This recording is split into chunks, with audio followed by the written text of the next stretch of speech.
Hi hello friends, പുതിയൊരു വീഡിയോയിലേക്ക് എല്ലാവർക്കും സ്വാഗതം. നമ്മൾ നോക്കാൻ പോകുന്നത് ദ നൈറ്റ് മാനേജർ എന്ന സീരീസിൻ്റെ രണ്ടാമത്തെ എപ്പിസോഡാണ്. ഈ സീരീസിൻ്റെ ആദ്യത്തെ എപ്പിസോഡ് കാണാത്തവർക്ക് വേണ്ടി വീഡിയോയുടെ ലിങ്ക് ഡിസ്ക്രിപ്ഷനിൽ പ്ലേസ് ചെയ്യാവുന്നതാണ്. നമുക്ക് ഒട്ടും സമയങ്ങളത് നേരെ വീഡിയോയിലേക്ക് പോകാം. എപ്പിസോഡിൻ്റെ സ്റ്റാർട്ടിങ്ങിൽ ഷെല്ലിയും ഷെല്ലിയുടെ സുഹൃത്തുക്കളെയും കാത്തു നിൽക്കുന്ന ഷാനിനെയാണ് കാണിക്കുന്നത്. ഷെല്ലി അവിടെ എത്തിയ ഉടൻ തന്നെ ഷാൻ അയാളെ ചെന്ന് കണ്ട് താൻ ഇവിടുത്തെ നൈറ്റ് മാനേജർ ആണെന്നും എന്ത് ഹെൽപ്പ് വേണമെങ്കിലും തന്നെ കോൺടാക്ട് ചെയ്താൽ മതിയെന്നുമെല്ലാം പറഞ്ഞ് അയാളെ വെൽക്കം ചെയ്യുന്നു. ആ സമയത്ത് ഷെല്ലി ഷാനിനോട് ഇവിടുത്തെ മുമ്പത്തെ നൈറ്റ് മാനേജർ എവിടെ എന്ന കാര്യമെല്ലാം ചോദിക്കുന്നു. അപ്പോൾ ഷാൻ അയാൾ 4 മാസം മുമ്പ് റിട്ടയർ ആയ കാര്യങ്ങളെല്ലാം ഷെല്ലിക്ക് പറഞ്ഞു കൊടുക്കുന്നു. ഷാൻ ഷെല്ലിയോട് സംസാരിക്കുന്നതെല്ലാം ഷെല്ലിയുടെ സുഹൃത്ത് ബ്രിജാൽ നോട്ട് ചെയ്യുന്നുണ്ടായിരുന്നു. ബ്രിജാലിനെ ഈ സീരീസിൽ ഉടനീളം BJ എന്ന ഷോർട്ട് ഫോമിലാണ് അറിയപ്പെടുന്നത്. അതിനുശേഷം ഷെല്ലി ഷാനിനോട് അവൻ്റെ റൂംസ് എല്ലാം കാണിച്ചു കൊടുക്കാൻ വേണ്ടി ആവശ്യപ്പെടുന്നു. ഷാൻ അവരെ കൂട്ടിക്കൊണ്ടു പോകുന്ന സമയത്ത് ഷാനിന് ഷെഫീന മരിച്ചതെല്ലാം ഓർമ്മ വരുന്നു. എന്നാൽ ഷാൻ അതിൽ ഒട്ടും തന്നെ പ്രതികരിക്കാതെ തൻ്റെ ഡ്യൂട്ടിയിൽ മാത്രം കോൺസെൻട്രേറ്റ് ചെയ്യുന്നു. അവിടെ കട്ട് ചെയ്ത് അവർക്ക് വേണ്ട റൂംസ് എല്ലാം കാണിച്ചു കൊടുക്കുന്ന ഷാനിനെയാണ് കാണിക്കുന്നത്. ഷാൻ അവർക്ക് ഈ ഹോട്ടലിൽ പുതിയതായി കൊണ്ടുവന്നിരിക്കുന്ന അപ്ഡേഷൻസിനെ പറ്റിയെല്ലാം എക്സ്പ്ലെയിൻ ചെയ്ത് കൊടുക്കുന്നു. ഷെല്ലി തൻ്റെ കാമുകിയായ കാവേരിയോടൊപ്പം ആ റൂമിലെ വാൾസിലെ പിക്ചേഴ്സ് എല്ലാം ഒബ്സർവ് ചെയ്യുന്ന സമയത്ത് ഷാൻ അവർക്കെല്ലാം ഡ്രിങ്ക്സ് എല്ലാം അറേഞ്ച് ചെയ്ത് കൊടുക്കുന്നു. ഷാൻ ഈ ജോലിയെല്ലാം ചെയ്യുമ്പോഴും ഷാൻ്റെ മനസ്സിൽ ഇടയ്ക്കിടയ്ക്ക് ഷെഫീനയുടെ മുഖം വന്നുകൊണ്ടിരിക്കുന്നു. ഷെല്ലി ഷാനിന് തൻ്റെ കാമുകിയായ കാവേരിയെ പരിചയപ്പെടുത്തി കൊടുക്കുന്നു. താൻ ഒരു മിസ് ഇന്ത്യ കോൺടെസ്റ്റ് ജഡ്ജ് ചെയ്യാൻ പോയപ്പോഴാണ് കാവേരിയെ കണ്ടുമുട്ടിയതെന്നും ഷാനിനോട് പറയും. ഷെല്ലി ഷാനിനോട് ഇതിനു മുമ്പ് ഏതൊക്കെ ഹോട്ടലിലാണ് വർക്ക് ചെയ്തിരുന്നത് എന്ന കാര്യമെല്ലാം ചോദിക്കുന്നു. എന്നാൽ ഷാൻ താൻ ബംഗ്ലാദേശിൽ ഓറിയന്റൽ ഹോട്ടലിൽ വർക്ക് ചെയ്ത കാര്യം ഷെല്ലിയിൽ നിന്നും മറച്ചു വയ്ക്കുന്നു. ആ സമയത്ത് ഷെല്ലിയുടെ സുഹൃത്ത് ഷാനിനോട് അവരുടെ പേരിൽ ഒരു പാർസൽ ഇവിടെ എത്തിയോ എന്ന കാര്യമെല്ലാം ചോദിക്കുന്നു. എന്നാൽ ഷാൻ ഇന്ന് വെതർ ഭയങ്കര മോശമായിരുന്നെന്നും അതുകൊണ്ട് ഡെലിവറി ലേറ്റ് ആവാൻ സാധ്യതയുണ്ടെന്നുമെല്ലാം കള്ളം പറയുന്നു. അതിനുശേഷം പാർസൽ കിട്ടിയാൽ ഉടൻ തന്നെ ഏൽപ്പിക്കാമെന്നും പറഞ്ഞുകൊണ്ട് ഷാൻ ആ മുറിയിൽ നിന്നും പോരുന്നു. അവിടെ നിന്നും തൻ്റെ റൂമിലെത്തിയ ഉടൻ തന്നെ ഷാൻ ഷെല്ലിക്ക് കൊടുക്കാൻ വേണ്ടി മാനേജർ തൻ്റെ കയ്യിൽ ഏൽപ്പിച്ചിരുന്ന പാർസൽ ഓപ്പൺ ചെയ്ത് നോക്കുന്നു. അതിൽ പുതിയ 2 സിം കാർഡുകളാണെന്ന് മനസ്സിലാക്കിയ ഷാൻ അതിൻ്റെ നമ്പേഴ്സ് എല്ലാം അവിടെ തൊട്ടപ്പുറത്തെ പേപ്പറിൽ നോട്ട് ചെയ്ത് വെക്കുന്നു. ഷാൻ ഹോട്ടലിലെ ഒരു സ്റ്റാഫിനോട് ആ പാർസൽ ഷെല്ലിയെ കൊണ്ട് ഏൽപ്പിക്കാൻ വേണ്ടി ആവശ്യപ്പെടുന്നു.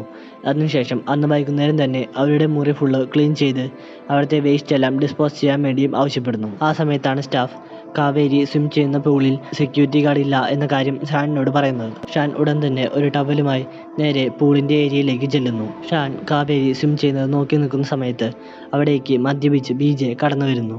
BJ ഷാനിനോട് അവനിവിടെ എന്താണ് ചെയ്യുന്നത് എന്ന കാര്യമെല്ലാം ചോദിക്കുന്നു. എന്നാൽ ഷാൻ ഇവിടെ ലൈഫ് ഗാർഡ് ഇല്ലാത്തത് കൊണ്ട് സേഫ്റ്റിക്ക് വേണ്ടിയാണ് വന്നത് എന്ന കാര്യമെല്ലാം പറയുന്നുണ്ടെങ്കിലും അതൊന്നും കേൾക്കാതെ BJ ഷാനുമായി വഴക്കുണ്ടാക്കാൻ വേണ്ടി ശ്രമിക്കുന്നു. എന്നാൽ അപ്പോഴേക്കും അയാളുടെ സുഹൃത്തുക്കൾ വന്ന് അയാളെ മുറിയിലേക്ക് കൂട്ടിക്കൊണ്ടു പോകുന്നു. എന്നാൽ അയാൾ പോകുന്ന സമയത്ത് അവിടെയുണ്ടായിരുന്ന ഒരു ഗസ്റ്റുമായി കൂട്ടിയിടിക്കുന്നത് ഷാൻ നോട്ടീസ് ചെയ്യുന്നു. ഷാൻ കാവേരിയോട് മുൻകൂട്ടി പറഞ്ഞാൽ പൂൾ ഹീറ്റ് ചെയ്ത് തരാം എന്ന കാര്യമെല്ലാം പറയുന്നു. എന്നാൽ കാവേരി തനിക്ക് തണുത്ത വെള്ളമാണ് ഇഷ്ടം എന്നുമെല്ലാം പറഞ്ഞ് അവിടെ നിന്നും പോകുന്നു. അവിടെ കട്ട് ചെയ്ത് അവരുടെ മുറിയിൽ നിന്നും കളക്ട് ചെയ്ത വേസ്റ്റ് എല്ലാം ചെക്ക് ചെയ്ത് നോക്കുന്ന ഷാനിനെയാണ് കാണിക്കുന്നത്. അതെല്ലാം പരിശോധിച്ചതിൽ നിന്നും അവർ യൂസ് ചെയ്തിരുന്ന പഴയ സിം കാർഡ്സും മെമ്മറി കാർഡ്സും എല്ലാം ലഭിക്കുന്നു. അവിടെ കട്ട് ചെയ്ത് പിറ്റേ ദിവസം രാവിലെയാണ് കാണിക്കുന്നത്. ഷാൻ രാവിലെ തന്നെ കോഫി കുടിക്കാൻ എന്ന പോലെ സെക്യൂരിറ്റി റൂമിൽ ചെന്ന് അവിടുത്തെ CCTV എല്ലാം ചെക്ക് ചെയ്ത് നോക്കുന്നു. അതിൽ നിന്നും ഇന്നലെ ഒരുപാട് പേർ ഷെല്ലിയുടെ റൂമിൽ വന്ന കാര്യം ഷാനിന് മനസ്സിലാവുന്നു. ആ സമയത്താണ് ഷാൻ ഇന്നലെ വൈകുന്നേരം BJ കൂട്ടിയിടിച്ച വ്യക്തി ഷെല്ലിയുടെ റൂമിലേക്ക് കയറിപ്പോകുന്നത് നോട്ടീസ് ചെയ്യുന്നത്. ഷാൻ അവിടെ CCTV മോണിറ്റർ ചെയ്തിരുന്ന വ്യക്തിയോട് എന്തെങ്കിലും ആവശ്യമുണ്ടെങ്കിൽ വീട്ടിൽ പൊക്കോളാനും അവിടുത്തെ വർക്ക് താൻ മാനേജ് ചെയ്തോളാം എന്നുമെല്ലാം അയാളോട് പറയുന്നു. അയാൾ അവിടെ നിന്നും പോയ ഉടൻ തന്നെ ഷാൻ ആ ഫൂട്ടേജസ് എല്ലാം പെൻഡ്രൈവിൽ കോപ്പി ചെയ്തെടുക്കുന്നു. ഷാൻ തൻ്റെ മുറിയിൽ ചെന്ന് കുറേ നേരം ചിന്തിച്ചതിനു ശേഷം ദീപിക സാക്കിയെ കോൾ ചെയ്യുന്നു. എന്നാൽ അവർ ഫോൺ അറ്റൻഡ് ചെയ്യുന്നതിന് മുമ്പ് തന്നെ ഷാൻ ആ കോൾ കട്ട് ചെയ്യുന്നു. അവിടെ കട്ട് ചെയ്ത് അന്ന് വൈകുന്നേരം തൻ്റെ ബിസിനസ് പാർട്ട്ണറുമായി ഫോണിൽ കോൾ ചെയ്യുന്ന ഷെല്ലിയെയാണ് കാണിക്കുന്നത്. ആ സമയത്ത് ഷെല്ലി ഷാൻ അവിടെ നിൽക്കുന്നത് കണ്ട് ഷാൻ്റെ അടുത്തേക്ക് ചെല്ലുന്നു. ഷെല്ലി ഷാനിനോട് അവൻ ഇതിനു മുമ്പ് എവിടെയാണ് വർക്ക് ചെയ്തത് എന്ന കാര്യമെല്ലാം വീണ്ടും ചോദിക്കുന്നു. എന്നാൽ ഷാൻ സാർ ഇതിനു മുമ്പ് എന്നോട് ഇത് ചോദിച്ചതാണ് എന്ന കാര്യം ഓർമ്മിപ്പിക്കുന്നു. ഷെല്ലി ഷാനിനോട് നിങ്ങൾ മിലിറ്ററിയിലായിരുന്നോ എന്ന കാര്യമെല്ലാം ചോദിക്കുന്നു. അപ്പോഴാണ് ഷാൻ താൻ ഇതിനു മുമ്പ് നേവിയിൽ കുറച്ചു കാലം വർക്ക് ചെയ്തിരുന്ന കാര്യമെല്ലാം പറയുന്നത്. അവിടെ കട്ട് ചെയ്ത് പിറ്റേ ദിവസം രാവിലെ തൻ്റെ റൂംസ് എല്ലാം വെക്കേറ്റ് ചെയ്ത് തിരിച്ചു പോകുന്ന ഷെല്ലിയെയാണ് കാണിക്കുന്നത്. ഷെല്ലി പോകുന്നതിന് മുമ്പായി അയാൾ യൂസ് ചെയ്തിരുന്ന ഒരു സ്യൂട്ട് ഷാനിന് സമ്മാനമായി കൊടുക്കുന്നു. അവിടെ കട്ട് ചെയ്ത് ന്യൂഡൽഹിയിലെ ഒരു റോ ഓഫീസാണ് കാണിക്കുന്നത്. അവിടെ തങ്ങളുടെ ജോലിയെല്ലാം ചെയ്തുകൊണ്ടിരിക്കുന്ന ലിപിക സാക്കിയുടെയും തൻ്റെ അസിസ്റ്റന്റിന്റെയും അടുത്തേക്ക് അവർക്കുള്ളതാണെന്നും പറഞ്ഞുകൊണ്ട് അവിടുത്തെ ഒരു ജോലിക്കാരൻ ഒരു പാഴ്സൽ കൊണ്ടു കൊടുക്കുന്നു. ആ പാഴ്സൽ ഓപ്പൺ ചെയ്ത് നോക്കിയതും അവർ രണ്ടുപേരും ഞെട്ടുന്നു. അതിൽ ഷെല്ലിയുടെയും ഷെല്ലിയുടെ സുഹൃത്തുക്കളുടെയും പാസ്പോർട്ട് ഡീറ്റെയിൽസും സിം കാർഡ് നമ്പേഴ്സും മെമ്മറി കാർഡും എല്ലാമായിരുന്നു. ഇത് കണ്ട അവർ ഇത് ഷാൻ അയച്ചതാവാനാണ് സാധ്യത എന്നുറപ്പിക്കുന്നു. അവിടെ കച്ചേത് ഷാൻ വർക്ക് ചെയ്യുന്ന ഹോട്ടലിൽ ഒരു ഹാൾ ബുക്ക് ചെയ്യാൻ വന്നിരിക്കുന്ന ലിപിക സാക്കിയെയാണ് കാണിക്കുന്നത്. റിസപ്ഷനിൽ തൻ്റെ പേര് ലിപിക സാക്കി എന്നാണെന്ന് പറയുന്ന ഉടൻ തന്നെ ഷാൻ അവരുടെ അടുത്തേക്ക് ഓടിച്ചെല്ലുന്നു. ഷാൻ സാധാരണ ഒരു കസ്റ്റമറിനെ ഡീൽ ചെയ്യുന്നത് പോലെ തന്നെ അവരെയും കൂട്ടിക്കൊണ്ട് അവർക്ക് വേണ്ട സ്ഥലങ്ങളെല്ലാം കാണിച്ചു കൊടുക്കുന്നു. അവസാനം അവർ ഷെല്ലിയൊക്കെ താമസിച്ചിരുന്ന റൂമിൽ എത്തിയ ഉടൻ തന്നെ ഷാൻ റൂം ക്ലോസ് ചെയ്യുന്നു. ഷാൻ അവരോട് എന്തിനാണ് ഇവിടേക്ക് വന്നത് എന്ന കാര്യമെല്ലാം ചോദിക്കുന്നു. അപ്പോഴവർ ഷാൻ അയച്ചു കൊടുത്ത പാഴ്സൽ അവൻ്റെ മുമ്പിലേക്ക് എടുത്തു വെക്കുന്നു. ലിപിക ഷാനിനോട് ഷെല്ലിയെ പിടിക്കാൻ വേണ്ടി അവരെ സഹായിക്കണം എന്ന കാര്യമെല്ലാം പറയുന്നു. എന്നാൽ ഷാൻ ആദ്യമൊന്നും ഇതിന് ഒട്ടും തന്നെ സമ്മതിക്കുന്നില്ല. എന്നാൽ ലിപിക ഷാനിനോട് ഷഫീന മരിച്ചതിൽ ഇന്നും ദുഃഖിച്ച് ജീവിക്കുന്ന രണ്ടുപേർ അവരാണെന്ന കാര്യം ഷാനിനോട് പറയുന്നു. അവിടെ കച്ചേത് പിന്നീട് തൻ്റെ മുറിയിൽ വന്നിരുന്ന് ഷഫീന മരിച്ചപ്പോഴത്തെ ആർട്ടിക്കിൾസ് എല്ലാം വായിച്ചു നോക്കുന്ന ഷാനെയാണ് കാണിക്കുന്നത്. അവിടെ കച്ചേത് ഡൽഹിയിലെ റോ ഓഫീസാണ് കാണിക്കുന്നത്. അവിടെ ലിപിക സാക്കി തൻ്റെ സീനിയറോട് അവർ ഷാനെ ഉപയോഗിച്ച് നടത്താൻ പോകുന്ന ഓപ്പറേഷൻസിനെ പറ്റിയെല്ലാം പറയുന്നു. ഗവൺമെൻറ് അറിയാതെ നടത്തുന്ന ഓപ്പറേഷൻ ആയതുകൊണ്ട് സൂക്ഷിച്ച് നടത്താൻ വേണ്ടി സീനിയർ ലിപികയോട് പറയുന്നു.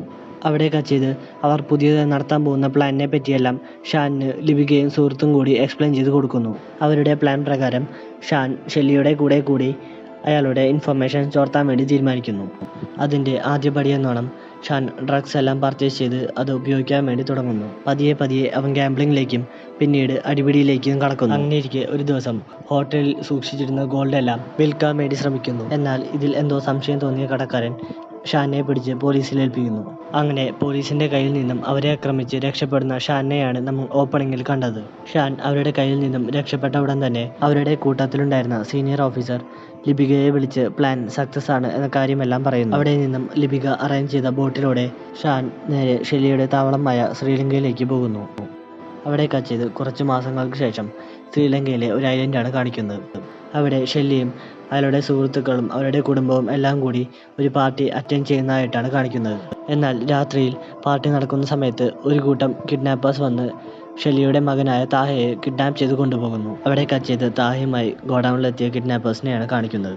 എന്നാൽ ആ കിഡ്നാപ്പേഴ്സ് അതിനുള്ളിലേക്ക് കടന്ന ഉടൻ തന്നെ ഷാൻ അവരെയെല്ലാം അറ്റാക്ക് ചെയ്യുന്നു. എന്നാൽ ഷാൻ അവരുടെ കൂട്ടത്തിലുള്ള ആൾക്കാരെ ശരിക്കും എടുത്ത് അടിക്കുന്നത് കണ്ട് അവരുടെ ലീഡർ ഷാനിനോട് ദേഷ്യപ്പെടുന്നു. അപ്പോഴാണ് ഈ കിഡ്നാപ്പ് ലിപികയുടെ പ്ലാനാണ് എന്ന കാര്യം നമുക്ക് മനസ്സിലാവുന്നത്. തൻ്റെ ആൾക്കാരെ എല്ലാം തല്ലിയ ഷാനിനെ ആ കിഡ്നാപ്പർ അവിടെ വെച്ച് തല്ലി ബോധം കെടുത്തുന്നു. തങ്ങൾ ഇത്രയും കാലം കഷ്ടപ്പെട്ട് ക്രിയേറ്റ് ചെയ്ത പ്ലാൻ പരാജയപ്പെട്ടു പോയതിൻ്റെ വിഷമത്തിൽ നിൽക്കുന്ന ലിപിക സാക്കിയെ കാണിച്ചുകൊണ്ട് രണ്ടാമത്തെ എപ്പിസോഡ് ഇവിടെ അവസാനിക്കുന്നു. ഈ വീഡിയോ നിങ്ങൾക്ക് എല്ലാവർക്കും ഇഷ്ടപ്പെട്ടു എന്ന് വിചാരിക്കുന്നു.